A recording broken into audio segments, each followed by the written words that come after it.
All right, everyone. I'm going to do problems 40 on section 3.4, and then I think it's 58 on section 3.5, the two homework problems from this assignment, since we're not really going to have time to go over it in class. So I'm just going to kind of read 40 to you, show you on the calculator. 40 has the extreme temperature problem. We have the continents and the max temp and the min temp. So just so you can see it, I actually have those numbers in list 3 and list 4. Okay, I have the other ones for the other problem, list 1 and list 2. Normally I have them in 1 and 2. So the first question is construct a scatter plot. So I'm going to draw it. And then is a straight line a good model? So we're going to go to the scatter plot. And we're going to turn that plot on. And then we're going to do a little scatter plot here with list 3 and list 4. And then we're going to just do a little zoom 9. That gets me to the right ballpark on the scatter plots. Whoops, that line of best fits for something else.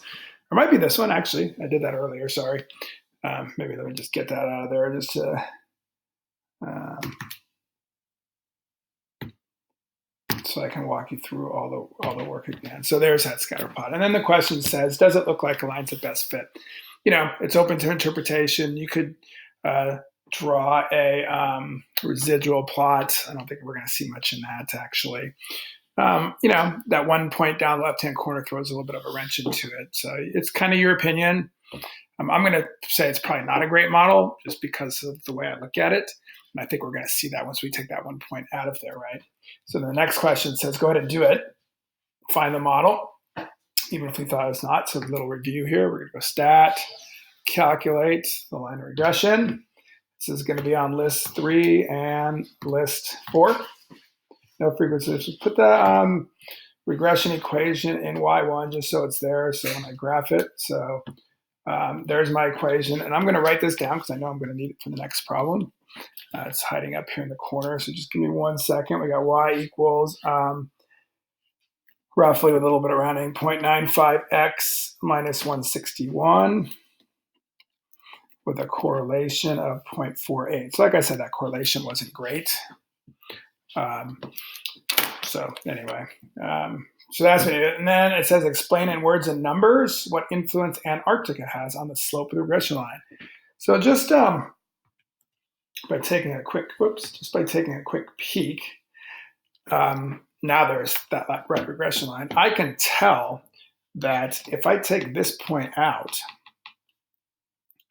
I think the new line of best fit is going to be like this. It's going to drastically change it. It's going to change it to negative. So the slope's going to change from positive to negative. And correlation, I think, is going to get stronger because that one point there is kind of messing up the correlation. But we'll check that out for sure. So we're just going to check that now. This would be the answer to part C. So that would be kind of my written answer. And then I would put it into math. And if I go back to my stat edit, and we're going to take that point out of there, which is the 59, negative 129. It's that second data point. So 59 is coming out. Negative 129 is coming out. That's Antarctica.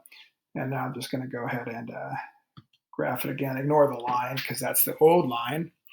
All right, so you can see it now without it. This is it. So now we're going to go back, stat, calculate, line of regression on list 3 and list 4 again. We don't really have to store the regression equation because we're not going to use it. And you can see the new regression equation, which is y equals negative 1.93 plus 203. And a correlation of negative 0.46. So I was wrong on the correlation. That's why it's sometimes hard to guess. It's not a strong correlation. However, it's negative versus positive. So we would at least say, if they said, how's Antarctica going to impact it?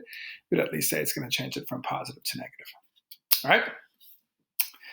That's good on that one. So I'm going to bump over here. Give me a second to change my book to problem number 58 so I can just see it. And I know the question on 58 was not actually to do the problem in the book. It was actually, and I'm going to go back now so you can see it, list 1 and list 2. There are the years in the population. So the question was to do a, find it here, x to the third, y to the 1/2.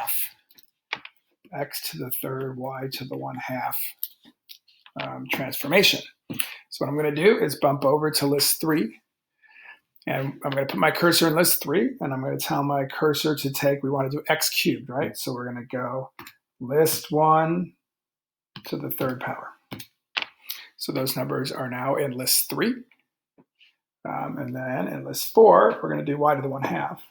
So we're going to go, make sure the cursor's up there, and we're going to go list 2 to the, we'll just say 0.5 power, to the 1/2, okay? So now we got those numbers in list 3 and list 4. So that's the transformation we've done. We've done the transformation, so now it's a matter of finding that line of best fit. Remember, we're going to find the line of best fit with list 3 and list 4 now, not 1 and 2. I'm going to store the regression equation because I want to make sure when I use this regression equation, I don't round it at all. And so I'm going to go ahead and write this down so we can see it.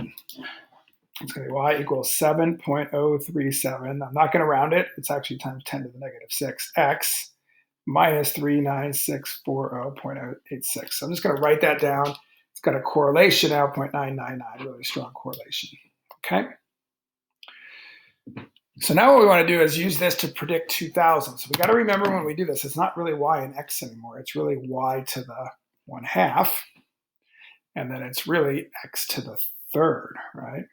So now when I go back to my calculator, so we can see this, we're going to go variables, y1, and we're going to stick a number into y1, right? And the number we're going to stick into y1 is not 2000, it's actually 2000 cubed because of the x cubed we have in the equation, right? So 2000 to the 3rd power is what's going in there. So we see the number 16,658. So again, that's not my answer because remember, that's y to the 1/2 equals 16. So notice no rounding at all, just leave everything sitting in the calculator. Okay, so that's my y to the 1/2. So a little algebra we square that number and we're going to have our population, right?